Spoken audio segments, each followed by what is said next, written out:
ভাই এবার তাহলে মেয়েকে ডাকি। 1 মিনিট। এ কি ভাই, ছেলে মুখে টেপ মারছেন কেন? ও কথা পরে শুনেন, আপনার আমার বাড়ি ঘর দেখে এসছেন? হ্যাঁ দেখি এসছি। ছেলের সাথে কথাবার্তা বললেন, ছেলে নিশ্চয় বুবা না?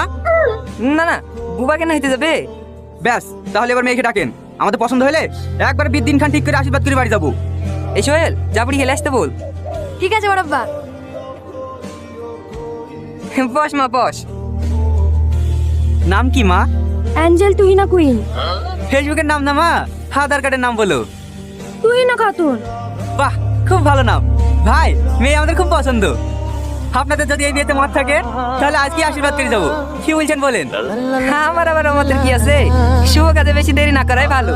লেন লেন, আশীর্বাদ করে ফেলেন। ঘটক সাহেব, তাহলে শুক্রবারের দিনটা ফাইনাল করো। যেদিন খুশি সেদিন ডেট করবা। ঠিক করবো নাকি? মালা তো পেয়ে গেছি। এই মালালি থুবড়ি দিন রাতে বয়ফ্রেন্ডের সাথে পালাবো। বয়ফ্রেন্ডের সাথে পালাবে? দে আমার মালা দে। তুমি কি করে জানলে আমি পালাবো? এই তার মানে তো সত্যি সত্যি পালাতিক না? বুঝলেন তো কিসের লিখে মুখে পটে মেরেছিল? এই 306 নম্বর মেয়েটাও ক্যান্সেল হয়ে গেল। ক্যান্সেল হয়ে গেলে আমি কি করব? জেনে শুনে বিষ খাওয়া যায় নাকি? এর থেকে কত খারাপ খারাপ মেয়ের বিয়ে হয়েছে, লোকে সংসার করছে না নাকি? ওরা জানে না তাই করছে। মনে যেন এরকম মেয়ের সাথে সংসার করে যায় নাকি? তা যাবে কেনে? তোর মনে তো সব শেষ করলো। বাড়ি চ, আমি এত লিখ মেয়ে দেখতে পারবো না।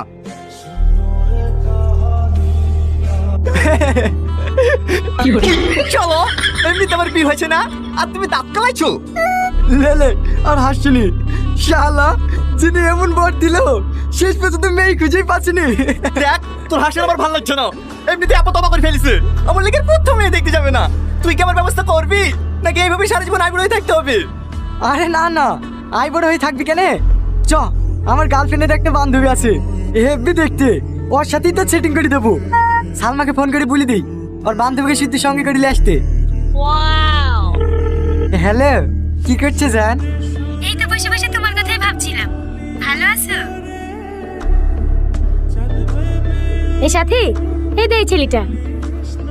দেখতে শুনতে তো বেশ ভালোই, চালানো যাবে। হাই, আমি সাথী। তুমি? আমি টনি। কি করো তুমি?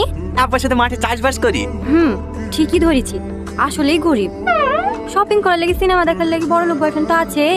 এটাকেও হাত পাশ রেখে দিই। ফোনে রিচার্জটা তো করে নেওয়া হবে।